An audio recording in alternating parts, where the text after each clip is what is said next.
Video podcast de Shots de Ciencia número 1. Acción.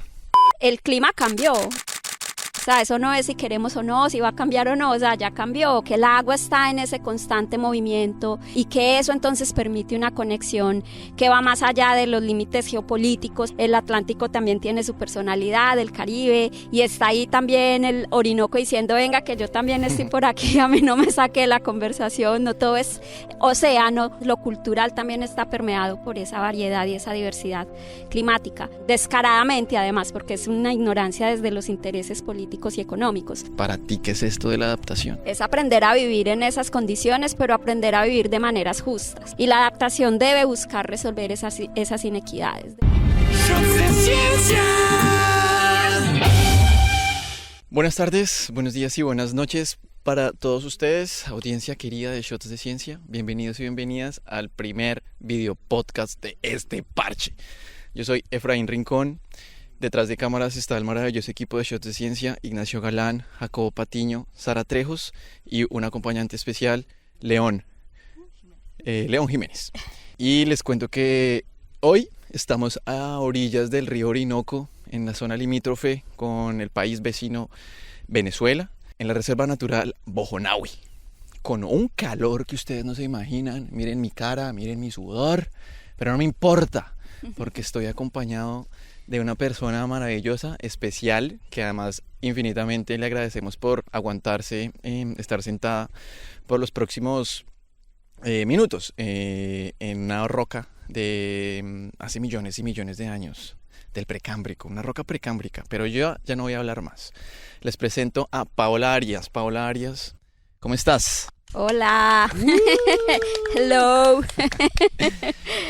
Doctora en Ciencias Geológicas, profesora de la Universidad de Antioquia. Pero Paola Arias seguramente es más que eso. ¿Quién es Paola Arias? Bueno, pues soy ingeniera civil por cosas de la vida, Wow. pero digamos que de corazón profesora desde niña. Entonces es como lo que mi vocación a mí siempre me dijo que quería hacer. Y pues como digo, yo vivo en las nubes, entonces como siempre he vivido en las nubes, estudié la atmósfera, estudié el clima y es a lo que me dedico, a investigar sobre eso y también a enseñar sobre eso. ¿Qué se siente después de estudiar una región a través de datos y números? Quizás imaginarla, verla a través de fotos, a través del computador, hacer hipótesis sobre el clima de este lugar y hoy estar aquí. Es maravilloso ponerle cara a ese señor Orinoco. El Orinoco es una de las regiones o la Orinoquía que hemos estado estudiando, así que venir y estar acá, sentir, uy, esto sí es muy húmedo, esto es muy caliente, ver la vegetación que existe, escuchar de la gente que vive acá, cuánto cambia a la altura del río dependiendo de la época del año, es una cosa maravillosa porque realmente una nunca se alcanza a imaginar todo esto cuando está viendo imágenes satelitales o está viendo lo que modelos sugieren o los datos. Estar acá en sitio es una cosa muy distinta. Maravilloso, pues otra vez Paola, muchísimas gracias y muy bienvenida a esta tu casa, Shots de Ciencia. Cuando uno quiere ir a otro lugar, especialmente a otra región del país, yo soy muy rolo, la gente ya pues lo entiende con este acento, uno dice, ¿qué tal está el clima por allá? Preguntando si está haciendo lluvia, si está haciendo mucho sol, hay verano incluso. Pero quizás no es tan acertado o preciso referirse a cómo está lo que la gente puede sentir allá alrededor del clima. ¿Tú me podrías explicar por qué? Bueno, entonces ahí hay que diferenciar dos palabras que a veces en español usamos la misma. Una es tiempo atmosférico, tiempo meteorológico. Y otra cosa es clima. Cuando hablamos de tiempo es, por ejemplo, pensar que hoy está haciendo mucho calor y que mañana de pronto está lloviendo. Es condiciones de la atmósfera como la temperatura, la precipitación, la humedad en escalas muy corticas. Pero cuando hablamos de clima estamos hablando del promedio de esas condiciones en periodos muy largos. Yo a mis estudiantes siempre les pongo el ejemplo que si estoy llamando a alguien que está en Cartagena porque yo voy a viajarla en estos días, decir cómo está el tiempo allá es lo correcto, porque lo que yo quiero saber es si está haciendo mucho calor, si ha estado lloviendo, si está haciendo mucho viento.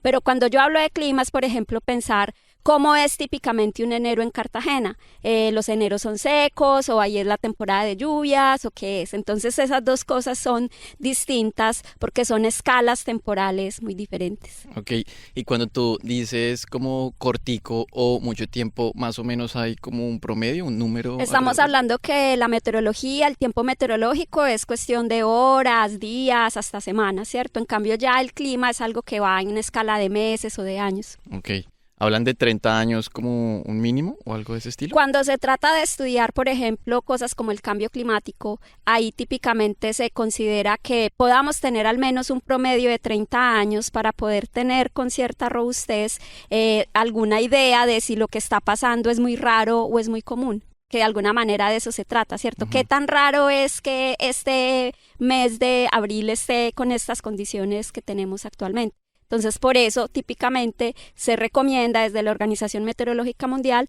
que sean promedios de al menos 30 años. 30 años. Mencionaste el cambio climático en esta respuesta y ahora que estamos en Colombia, siempre hablan de que es un país altamente vulnerable al cambio climático.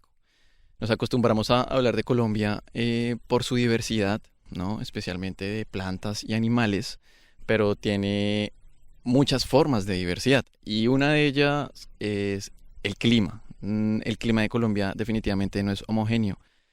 Hoy, donde vivimos en un calor terrible pero delicioso, porque nada más maravilloso que estar teniendo esta conversación con esta vista, puede que en otra parte del país sea completamente distinto, esté lloviendo o esté haciendo mucho frío. ¿Tú cómo definirías la complejidad climática de Colombia? Primero, maravillosa, porque gracias a esa complejidad climática también es que hay tanta diversidad cultural, por ejemplo. O sea, que vayas a una zona que sea más, digamos, anfibia, que conviva con el agua de una manera distinta, o te vas a una zona de montaña donde las costumbres, la manera en que hablamos, en que nos vestimos es distinta. Entonces, lo cultural también está permeado por esa variedad y esa diversidad climática. Y aquí juega un papel muy importante que estamos en un país con una topografía muy, muy, muy difícil, muy compleja, porque es que los Andes, como sabemos, cuando llega justo a Colombia y en el nudo de los Pastos se divide en 3 ramales y eso le añade más complejidad todavía a lo que sería si los Andes fueran una sola cordillera, como pasa, por ejemplo, en Chile, en Bolivia o en Perú. Entonces, digamos que eso permite que tengamos toda esa variedad de vegetación que tenemos, todas esas especies tan distintas que tenemos. Y la presencia también de que estamos rodeados del Pacífico, del Caribe y que tenemos otro mar enorme que nos está mandando humedad todo el tiempo, que es el Amazonas, ¿cierto? Y el Orinoco es una parte, digamos, también de esa diversidad. ¿Cómo definirías todas estas, si se quisiera, personalidades en conversación en una mesa? No sé, el océano Atlántico conversando con el Pacífico, pero quizás aparece la Amazonía diciendo, hey, hola, ¿qué más? ¿Cómo están? Tomen agua.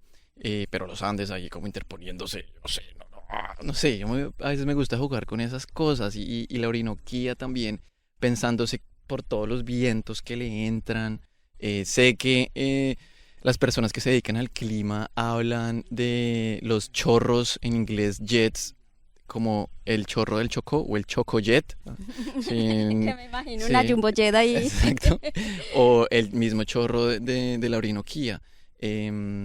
Todo esto, dije un montón de palabras y elementos ahí, pero al final, ¿qué significa toda esta vaina dialogando, teniendo conversaciones? Yo creo que aquí el corazón de la conversación es el agua. El agua siempre es el corazón, yo creo que casi todo en la naturaleza. Entonces, el agua en esa conversación es fundamental, porque muchas veces pensamos que el agua corre en la superficie. Aquí tenemos atrás ese majestuoso río Orinoco y que es esa agua que vemos corriendo en los ríos o que está por ahí en los lagos, pero el agua está también en la atmósfera y se está moviendo todo el tiempo, incluso desde zonas súper lejos. Aquí a Colombia puede llegar, sobre todo a la zona más del Pacífico, el Chocó, humedad que llega desde tan al sur como Chile, porque con los vientos y luego con el chorro del Chocó entran, no solamente hacia la zona del Chocó, sino que pueden llegar, por ejemplo, hacia Antioquia, que logra esa humedad llegar incluso después de las cordilleras, ¿cierto?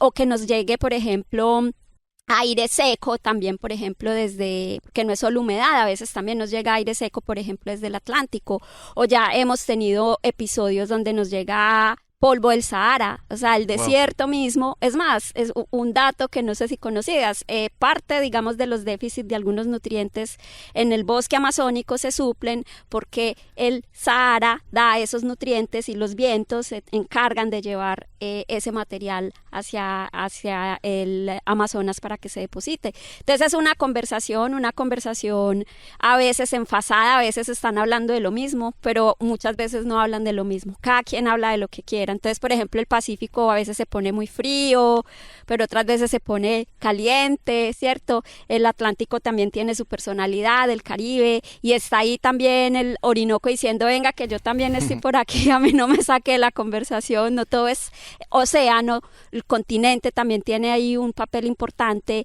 el Magdalena, esa es la cuenca más grande contenida completamente dentro de Colombia. El Orinoco, una parte del Orinoco está en Colombia, pero otra parte está en Venezuela. Entonces esa gran cuenca, la más grande solo dentro de Colombia, es el Magdalena.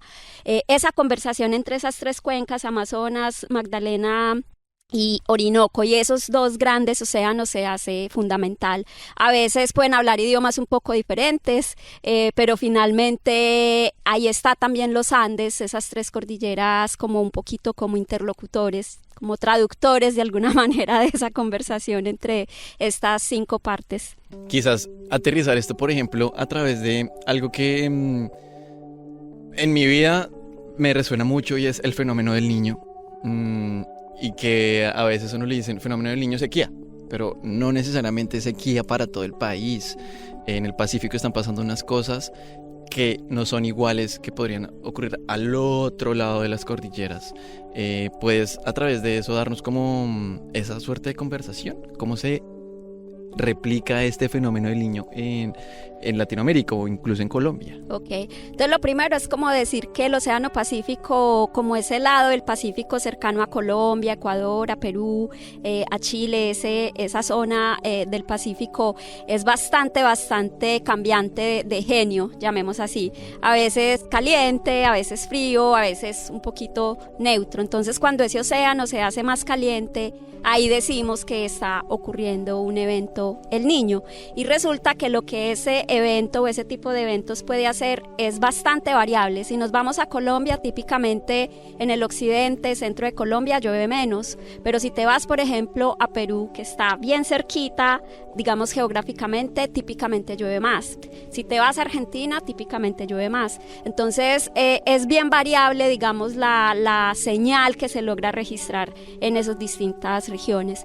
Para el caso de Colombia, cuando estamos en años El Niño, eso debilita mucho la precipitación. Por eso es muy común, por ejemplo, que en zonas del centro y del occidente de Colombia, pues tengamos condiciones más secas de lo normal. Yo creo que hay algo que yo siempre también a mis estudiantes les digo, ustedes no habían nacido todavía porque eso fue por allá en el año 1992, pero hubo un evento El Niño que no fue el más fuerte de todos, pero que generó un déficit de agua en los ríos, los embalses, y que tuvimos que tener un racionamiento de meses. Incluso fue la única vez en la historia de Colombia que el presidente de ese momento, que era César Gaviria Trujillo, cambió la hora, como se hace en países que tienen estaciones. A eso le llamaron la hora Gaviria.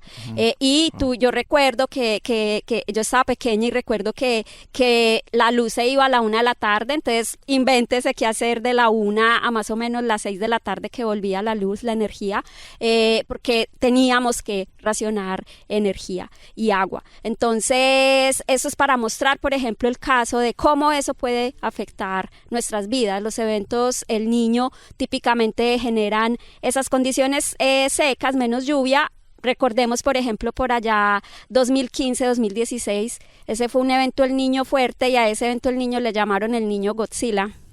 Porque fue un evento El Niño muy fuerte que, de hecho, los climatólogos en las ciencias esperaba que ocurriera el año anterior, dejó esperando a todo el mundo, lo dejó en ascuas, y el Godzilla salió por allá al año siguiente. Y ese fue un año de bastantes incendios forestales, por ejemplo, aquí en Colombia, registrados pues por la Unidad Nacional de Gestión del Riesgo de Desastres. Ahora que tú y yo tenemos, por ejemplo, acentos distintos y además estamos en una región en la cual no nacimos, tú eres de Antioquia, ¿no?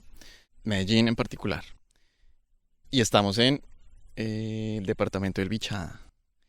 ¿Cómo son los climas o esos microclimas? Quizás uno ya puede empezar a hablar de eso, ¿no? En el Bichada y Antioquia y Medellín.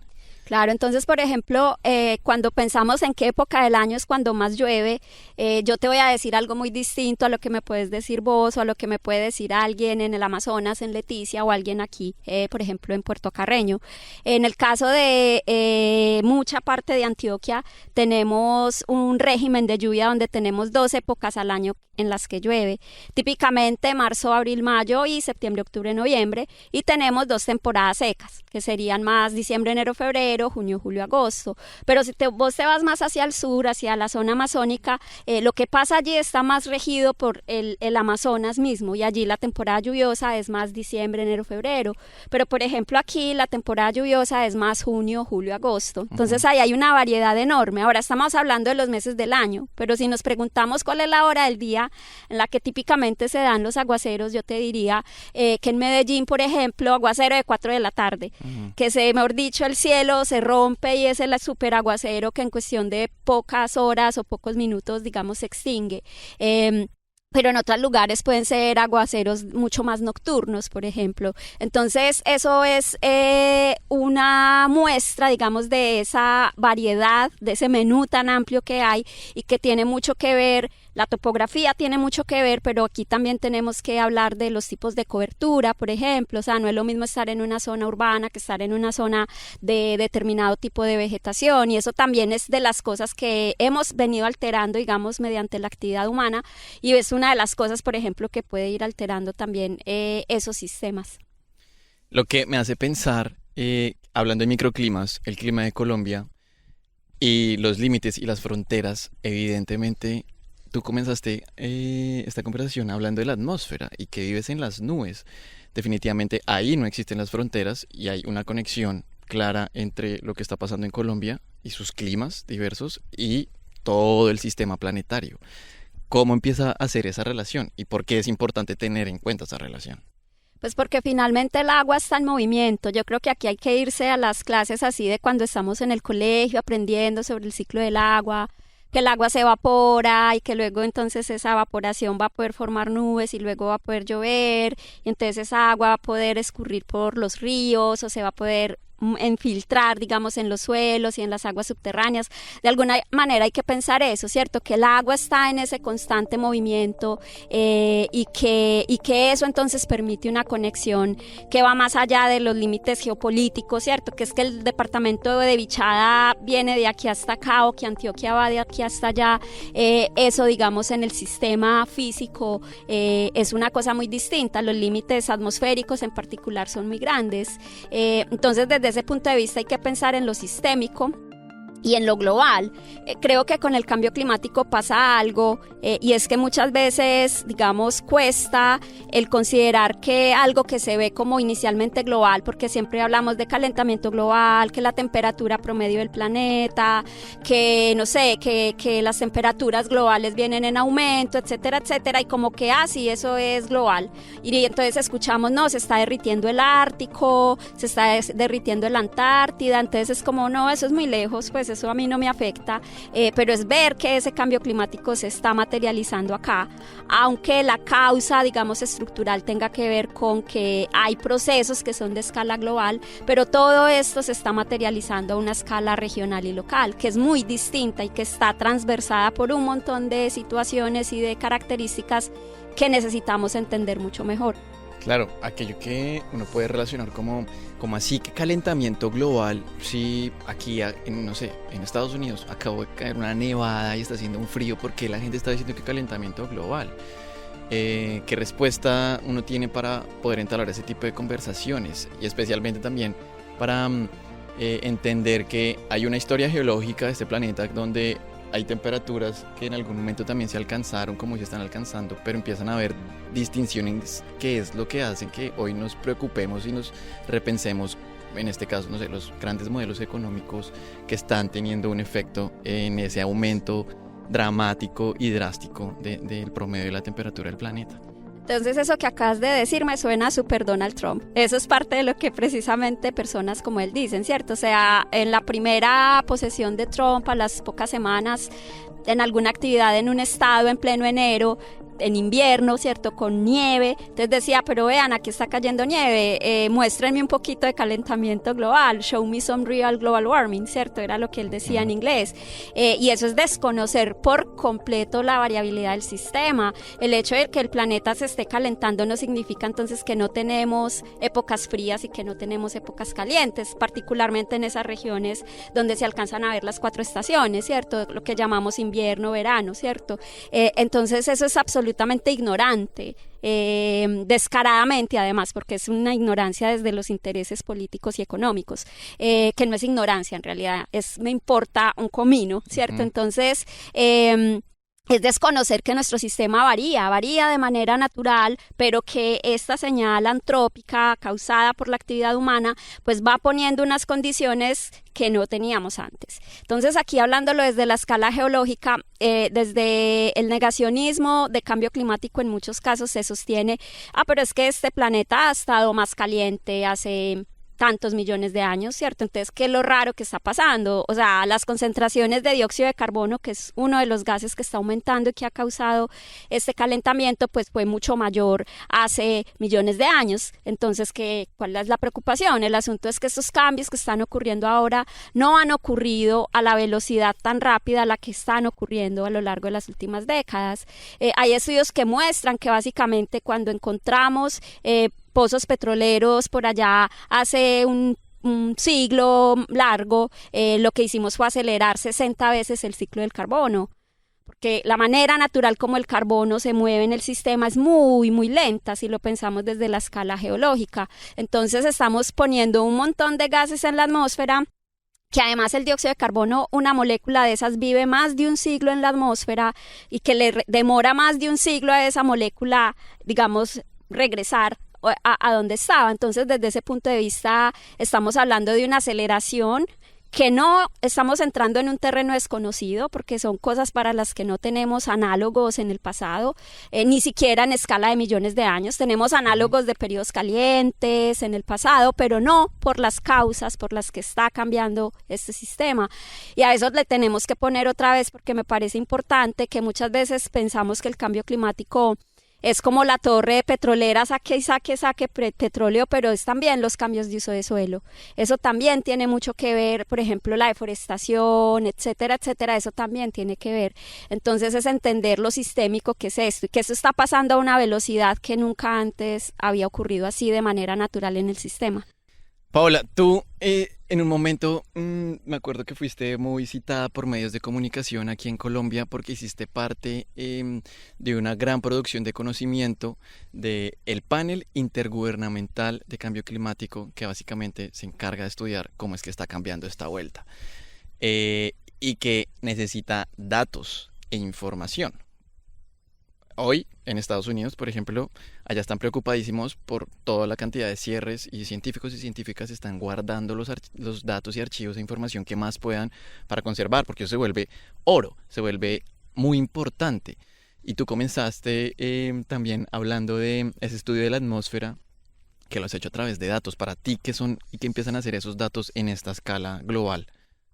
Empiezan a ser un insumo muy importante porque nos ayudan a entender aspectos, digamos, sistémicos, pero como vos lo decís, a escala global. O sea, sigue siendo algo que nos permite entender cosas de escalas más gruesas, que nos permite de alguna manera llegar, digamos, a algunos procesos acá. Pero creo que hay otra información que se hace fundamental y es la información que se puede recolectar a una escala más nacional, ¿cierto? Ahí me parece que porque muchas veces, digamos, caemos en todas estas fuentes que son finalmente del norte global, ¿cierto? Que son pues quienes tienen los recursos para eso, de las agencias espaciales, ¿cierto? Como con las campañas satelitales y todo eso, productos de modelos globales que son del norte global básicamente, etcétera. Pero la importancia del monitoreo a una escala local, eso no lo va a reemplazar nunca ningún satélite, ¿cierto? El satélite es fundamental, súper importante, pero nunca podemos pensar que entonces ya no necesitamos hacer monitoreo. Y eso es parte de lo que muestra como esas cosas que vienen de una inequidad estructural, de todas esas brechas estructurales que existen entre el norte y el sur global, que tiene que ver con el acceso a primero, existencia de información y el otro el acceso, porque el hecho de que la información esté ahí no significa que sea asequible fácilmente para las personas. Entonces yo creo que ahí hay una brecha importante. De hecho, el último reporte del IPCC, hay una figurita en la que trabajamos que es una figura de hexágonos que trataba de mostrar los continentes en forma de hexágonos, y que cuando se hablaba, por ejemplo, de qué está pasando con los eventos de lluvia muy intensa en el sur global, no teníamos mucho para decir, no porque no esté ocurriendo algo, sino porque la manera en la que el IPCC analiza la evidencia pues es basada también en una forma que requiere, digamos, que eso esté publicado en determinado tipo de revistas, etcétera, etcétera. Entonces se crean unos vacíos que están esos vacíos y son vacíos que necesitamos llenar. Y eso creo que es perfecto para hablar de toda esta movida de ciencia ciudadana, de esa soberanía alrededor de la información, cuando por que los grandes intereses pues vienen del norte global, no se tiene en cuenta una escala más local, o por falta de acceso a esa información, la gente empieza a encontrar como la importancia y a verla de producir esos mismos datos. ¿Tú cómo consideras que eso es importante? O sea, ¿qué le dirías a las personas, por ejemplo, hoy que hemos estado hablando aquí en Carreño con distintos productores y productoras que tienen fincas, que están pensándose además cómo adaptarlas para seguir manteniendo como una producción, entendiendo que el clima está cambiando? Eso es fundamental y es parte de lo que se requiere, digamos, en el montón de capas, digamos, de las soluciones, al menos los intentos de solución que debemos tener para enfrentar lo que está ocurriendo. Y es que tiene que haber información que no sea información, digamos, que no tenga, digamos, significado para las personas, sino que sea información que se pueda apropiar. Por ejemplo, lo que está pasando aquí pues en Puerto Carreño y en general todo lo que se ha estado haciendo con este proyecto de territorios verdes climáticamente inteligentes es precisamente el monitoreo comunitario como una manera de producción de conocimiento, no solo de tener datos que puedan después usar otros entes, como por ejemplo las universidades, sino que sea en realidad información que informe las decisiones inicialmente, obviamente, de esos productores que están haciendo ya eso, pero que también sea información que informe la toma de decisiones desde lo gubernamental, desde lo empresarial, etcétera. Entonces, eso es parte de lo que se requiere. Es más allá de solo monitorear, todo esto debe migrar a estos sistemas de alertas temprana, por ejemplo, que ya eso involucra un paso más allá, que es la comunicación, ¿cierto? Entre las partes que están monitoreando, entre los organismos de gestión, por ejemplo, del riesgo, etcétera. Entonces, creo que es parte del camino que se tiene que seguir y algo que se ha evidenciado, porque digamos que esto de la ciencia ciudadana desde el monitoreo para conformación de sistemas de alertas tempranas es algo que viene pasando en el mundo ya desde hace un tiempo, pero muchas veces esas redes colapsan cuando no hay un apoyo institucional, porque en muchas ocasiones resulta complejo para las personas por sí solas, sin ningún tipo, digamos, de apoyo el mantenerlas. Entonces, no quiere decir que sea lo único que se requiere, pero es algo que es fundamental. Entonces, yo creo que aquí se tiene que dar una mirada distinta al dato. El dato es algo que no es solo para una científica, alguien como yo, ñoña, que está por allá, uy, qué bueno, vamos a ver esto cómo da y está feliz, ahí como, vamos a mirar esto, sino que en realidad tiene un significado distinto para las personas, porque la vida cotidiana está permeada por eso, y en la medida en la que conocemos, también podemos tener una posibilidad de interlocución distinta. Incluso hoy lo vimos en una conversación que tuvimos con distintas personas que están haciendo programas de monitoreo en sus fincas alrededor de los incendios.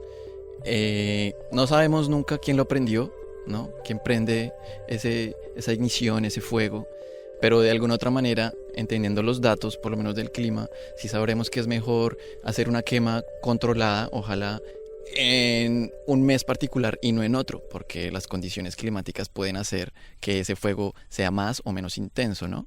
Sí, así es, o sea, ahí es donde la información empieza a tener un valor distinto, ¿cierto? Y es cómo eso empieza a significar transformaciones. El clima cambió, o sea, eso no es si queremos o no, si va a cambiar o no, o sea, ya cambió ya hace unas décadas, ¿cierto? El planeta ya se calentó por encima de un nivel que podríamos llamar seguro, el nivel seguro ya lo pasamos, o sea, eso ya lo estamos viendo, afectaciones en ecosistemas, olas de calor que van ocurriendo con más frecuencia e intensidad, inundaciones, ¿cierto? O sea, eso ya es claro que ya pasamos un punto seguro. El asunto es qué vamos a hacer, qué vamos a seguir haciendo de ahora en adelante, y en particular con esto de los incendios existe algo de lo que le llaman meteorología de incendios, que es como cuáles son los ingredientes que hacen que un incendio se pueda dar de manera más intensa o se pueda esparcir, digamos, con más facilidad, independiente, digamos, de cuál sea la causa del incendio, si fue un incendio espúreo, pues, o más que espúreo, espontáneo, o si fue alguien que lo inició por alguna razón, es el hecho de que hay unas condiciones que hacen que esos incendios se puedan propagar más favorablemente, y esas condiciones se están dando ya en muchas regiones, y una de esas regiones es la región de la Orinoquía. Entonces, si sabemos que eso es lo que está pasando, tenemos que pensar que el manejo de incendios, la gestión de los incendios tiene que ser distinta, porque el sistema físico es distinto. Además, también están cambiando las coberturas. Hay zonas donde las coberturas se están volviendo más tipo sabana, por ejemplo. O sea, ya hay zonas en el Amazonas que ya están mostrando como una transición a ese tipo de ecosistema, y eso pone una mirada distinta, porque digamos que es un combustible diferente dependiendo de la vegetación. Entonces, es que eso tiene que informar la gestión. O sea, la gestión tiene que considerar que el sistema climático que tenemos ahora es diferente al sistema que teníamos hace 40 años.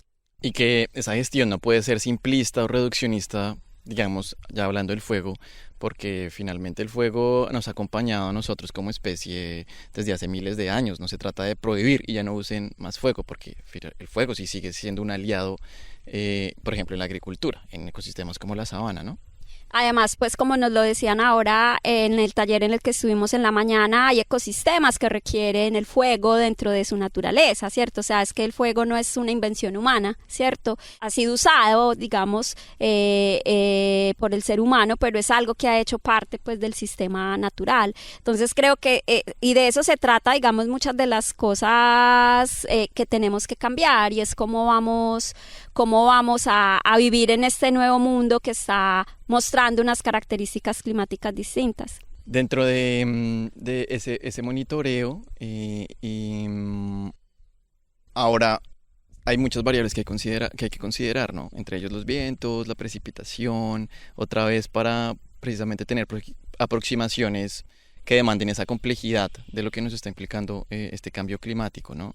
¿Tú qué opinas y siento que otra vez es la diversidad de datos? ¿Cómo ves ahí como la necesidad de que sean muchísimos datos y varios en sus formas? Eso es fundamental, y yo creo que ahí es donde se hace tan importante que desde la institucionalidad, que desde los gobiernos vean la importancia de esos datos. Ahora, yo estoy siendo como súper sesgada, obviamente, por mi formación, a que necesitamos monitoreo sobre lo físico, pero hay otras cosas que son súper complejas y fundamentales, y es lo social, o sea, el montón de dinámicas sociales que existen.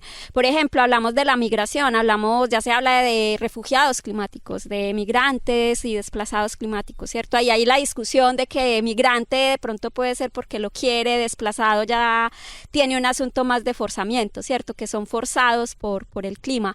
¿Quién hace registro de eso? O, por ejemplo, las enfermedades. Aquí estamos sudando un montón, ¿cierto? Tenemos calor húmedo, eso es algo que está incrementando en algunas regiones, y eso es súper nocivo para la salud.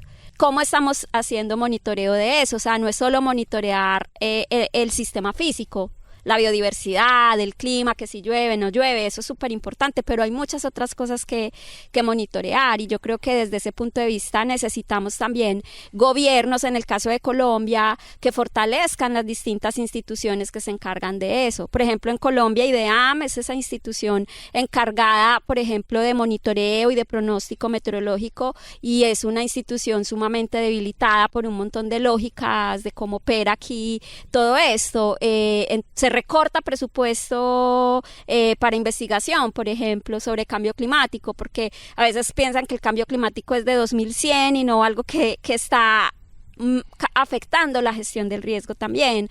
Entonces se me hace fundamental el que haya una mirada distinta también desde los gobiernos, ¿cierto? De la inversión que hay en esto, también desde la empresa privada. En muchos casos es común, digamos, que por los objetivos en generación de energía o qué sé yo, esa información que son bien juiciosos en tomar, en mantener con cuidado la información, no sea pública porque se considera digamos, de interés estratégico, ¿cierto? Porque es para actividades estratégicas del negocio que sea de la empresa. Yo creo que ahí necesita cambiar mucho la visión. Imagino que la audiencia se habrá dado cuenta que la luz incluso ha cambiado alrededor de esta conversación. Que está tronando por allá. Que está tronando por allá. Que podríamos en Venezuela. En Venezuela. ¿Quién iba a decir? Ve, mira, allá en Venezuela está tronando. Nunca pensé que iba a decir eso. De acuerdo. Pensaba que entonces para ir cerrando, porque en esta conversación podría ser, pues no va a decir eterna, pero siempre hay que darla, creo. Ojalá puedas volver también a Shots de Ciencia, siempre súper invitada, siempre será tu casa. Hablaste y dijiste algo muy contundente. El clima ya cambió y solo nos queda adaptarnos. Para ti, ¿qué es esto de la adaptación? Es aprender a vivir en esas condiciones, pero aprender a vivir de maneras justas, porque eso es algo de lo que por ahí nos podemos ir 3 horas seguidas y mucho más, y es que cuando hablamos de adaptación muchas veces pensamos que es simplemente, bueno, listo, entonces como subió el nivel del mar, entonces pues nos vamos a construir las casas más alejadas del mar, o vamos a poner un muro de contención, como para que el oleaje no nos afecte tanto, ¿cierto? Y pensamos en eso, pero no pensamos en que el problema del cambio climático es uno de los tantos problemas de la policrisis, digamos, que estamos enfrentando. Tiene unas causas estructurales en la injusticia y en la inequidad en la que el sistema actual, digamos, proliferó, ¿cierto? Entonces, esa base, digamos, de una cadena de inequidades que se tienen que resolver, y la adaptación debe buscar resolver esas inequidades, debe buscar, digamos, resolver y reducir y eliminar en la medida de lo posible, siendo pues bien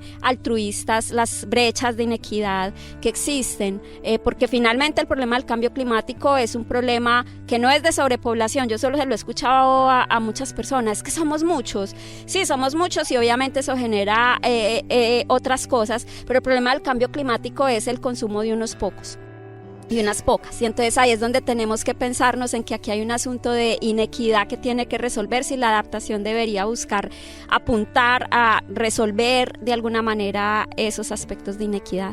Paola, pues muchísimas gracias a toda la audiencia y a quienes no son audiencia, muy invitados e invitadas a ser parte de este parche de Shots de Ciencia. Gracias a todo el equipo que está detrás de cámaras: Ignacio Galán, Jacobo Patiño, Sara Trejos, León Jiménez. Por favor, vengan amigos. Y un agradecimiento especial también a Fondo Acción por apoyar este episodio. Hoy desde el Orinoco. León está volando el dron. Debe estar rugiendo, es el que está rugiendo. Y hoy desde Elmer, episodio 1, hoy desde el Orinoco, mañana no sabremos desde dónde, ¿no, equipo? Desde cualquier lugar del mundo, alguien decía eso. Desde cualquier lugar del mundo. Pacheco. Creo. Pacheco. No somos Pacheco, pero no, lo decimos. Julio Sánchez. Sí, ¿En serio? No, entonces omitan esa frase, no quiero ser Julita, María. Nos vemos en una próxima. Chao, chao.